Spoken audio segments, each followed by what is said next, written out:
I realize I think I might have just mislabeled the second lecture, but anyway, this is lecture 3 of 2, or part 3 of 2 for lecture 20, and we just got finished sort of covering the fundamentals of fission and nuclear stability. All right. Niels Bohr is attributed to sort of describing the actual structure of atoms.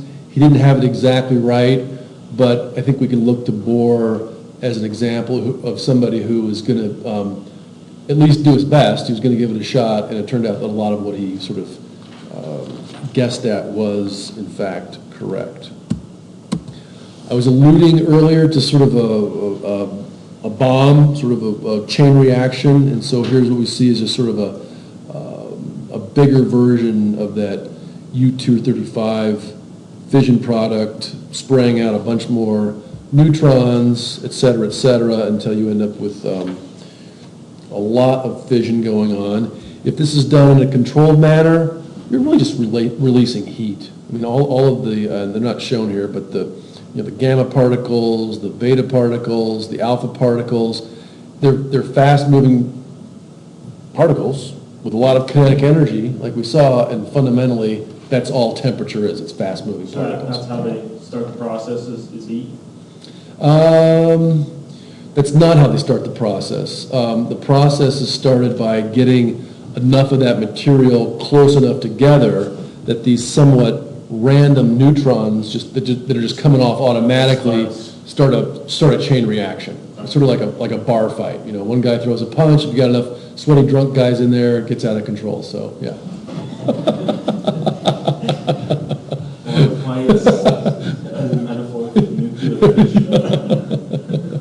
Just came to me. I don't know. There's only like you and another guy in the room. I mean, it's just not going to last that long. You get a few drunken thugs in there or whatever. You know, the fraternity guys are over there, the cowboys are over there, and who knows what.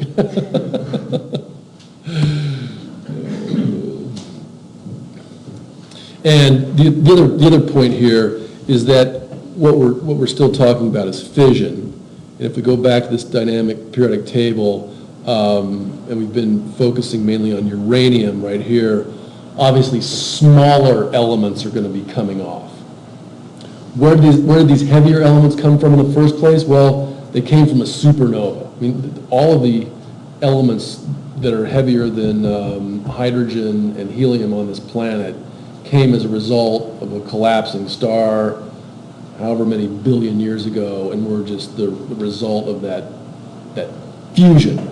But now we've got this, uranium sitting around, heavier elements, and we're sort of, running down the other direction of the energy gradient, using fusion to our advantage to create heat, boil water, make electricity, etc.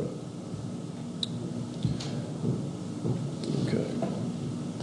Just another example.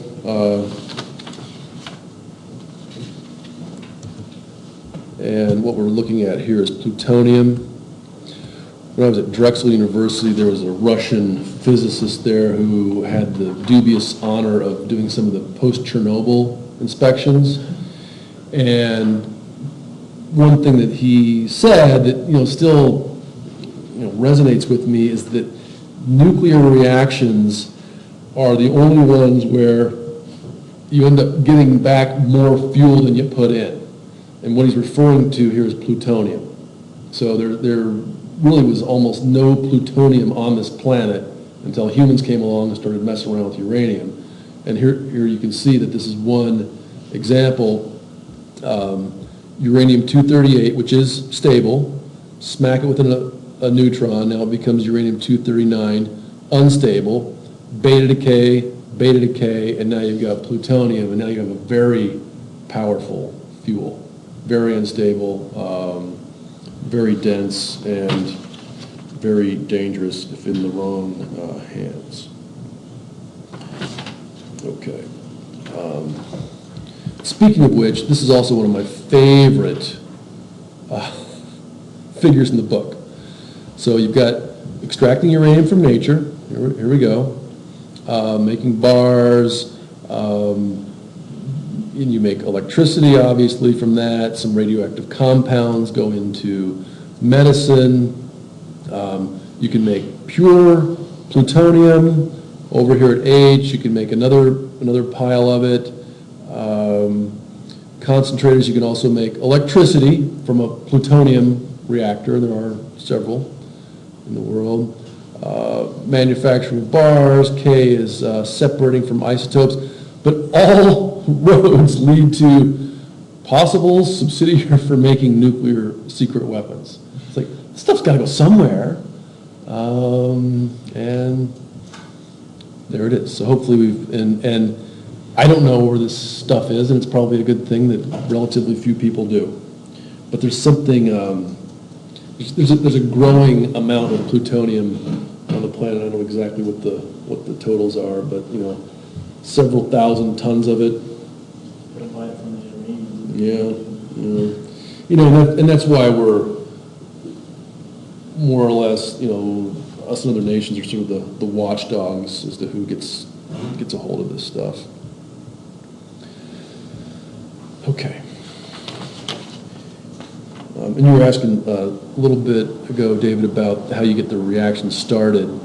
If you get enough fuel rods close to each other, they sort of start that bar fight we were talking about. Put the control rod in, and these are more or less absorbing the neutrons before they can bump into the other fuels to slow it down. So it controls it. Yeah. Exactly. They're the bouncers. Exactly. Those are the bouncers. Yeah, those are the green bouncers. And What are they made of? Various things. I think there's a good little. I think carbon can be one, lead can be another. There might be a little bit of iron in there.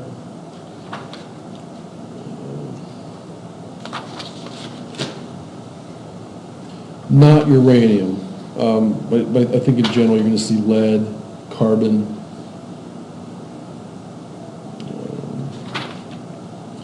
Control systems. Oh, here we go. It also says cadmium and boron are good absorbers. The reaction can be controlled by increasing or decreasing. What happened in Chernobyl, if I'm not mistaken, it was the day after a big Russian festival, and nobody really wanted to go to work, and the one poor guy that was there might have been a little hungover, and he saw the pile getting colder, so he saw that the reaction was not happening as quickly as it should be. If that happens, then you got to kind of rebuild the thing, start from scratch, all this junk. So he ended up pulling out too many control rods and kablooey, pretty much, yeah. At least that was the story I heard directly from the Russian physicist. I wasn't there, but he was. It makes sense. Yeah. He was trying to regulate it. Yeah, he didn't really get in trouble. He wouldn't be the guy that let the fire go out, and yeah, didn't do a good job of it.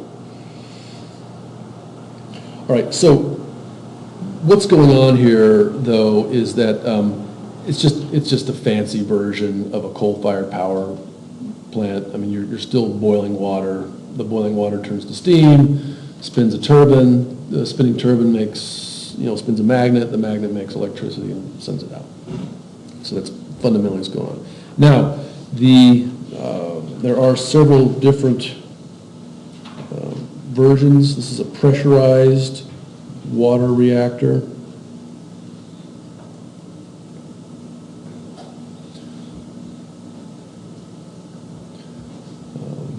Cold water coming in.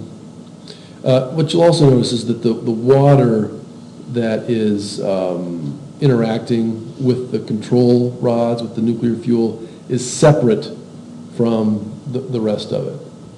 Is some radiation going to leak out into the other water? Yeah, almost certainly, but is it going to be less because it's not the water itself? Yeah.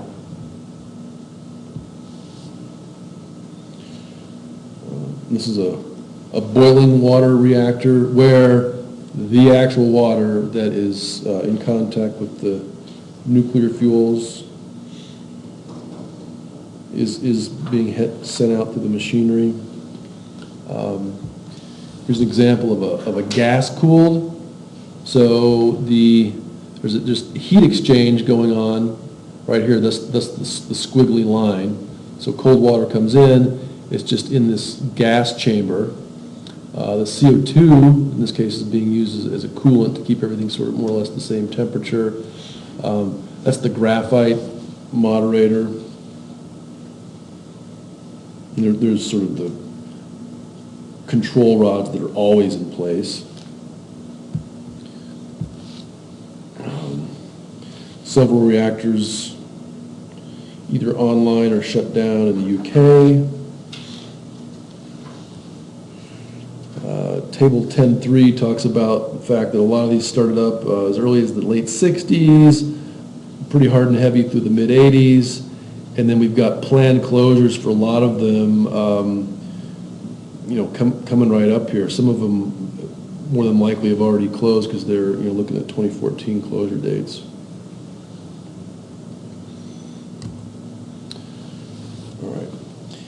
Heavy water reactors. So the Canadian deuterium uranium reactor is what we're looking at right now. So some 20 plants operating in Canada and overseas.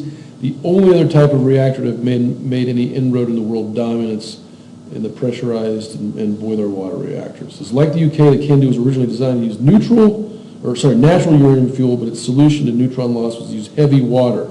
So heavy water is deuterium instead of hydrogen. You just got an extra neutron in your water. Don't drink it, it's radioactive.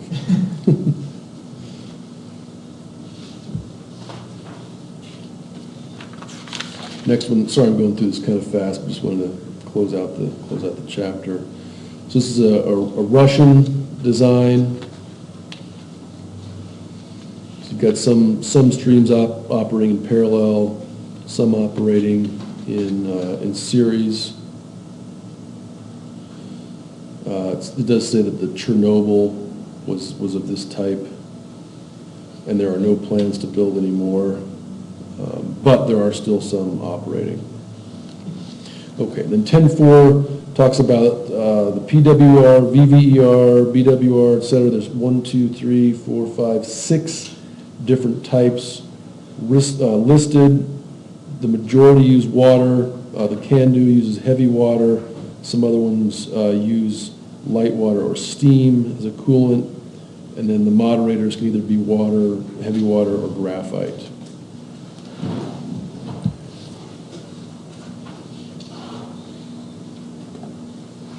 This is just kind of showing the flow of uranium from mining to storage. See if there's anything of great importance to cover before I let you go here. No, it's pretty much it. Yeah, there's a little bit on fusion, and this is sort of yet to become sustainable, but there's some pretty good videos out there online of a few plants that have had some successes with fusion. This is what happens in the sun.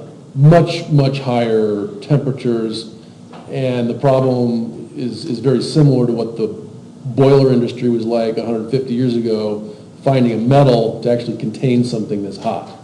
And so in this case, these guys have to be suspended in a field, sort of like the sun. Like the sun doesn't have a container, right? It just sort of sits there. So that's kind of the challenge with these guys. But who knows? Maybe somewhere down the road we drill all the way down to the Earth's core and get a self-contained fusion reactor and forget about all this global warming carbon stuff. Okay, well, thanks, and I'll see you Tuesday. We'll do chapter 11, and then you'll be ready for that next exam. It was a few weeks ago on Moodle, you had a video posted that wasn't part of the assignments. Oh, was it just like yeah, there might be something kicking around from a previous semester. Some guy was talking, I don't remember his name, was talking in front of the audience about sustainable futures, about how to become America completely self-sufficient. Oh, yeah? To 10 square miles of solar panels, every house has a solar panel, and then 350 new nuclear power plants. Yeah, was that out here in the... Yeah, and it was pretty interesting. You said how the world has an unlimited amount of Oh, yeah. In seawater, they just don't know how to Right, get it out. right. Yeah, I usually, if I find some pro out there, do you know where you saw that? I think it was up week 5. Yeah, and I wish there was time to cover everything in this class, there just isn't. This one? Yes. Yeah.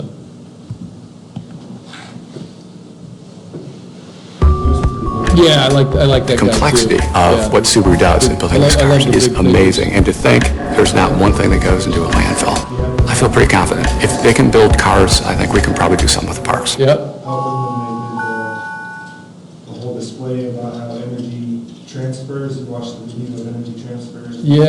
30-something. With heat energy. yeah, Okay. no, this is a good, no, But I this just is a want to really say, good if lecture. this Gets a doesn't lot work, of- Josh lot of Miller time out to- there, it would be his fault. Okay? Cool. If I'm it glad works, you then enjoyed it. it's all mine. I think my kids watch it with me. Yeah, no, totally, that's what it's for. Cool, thanks.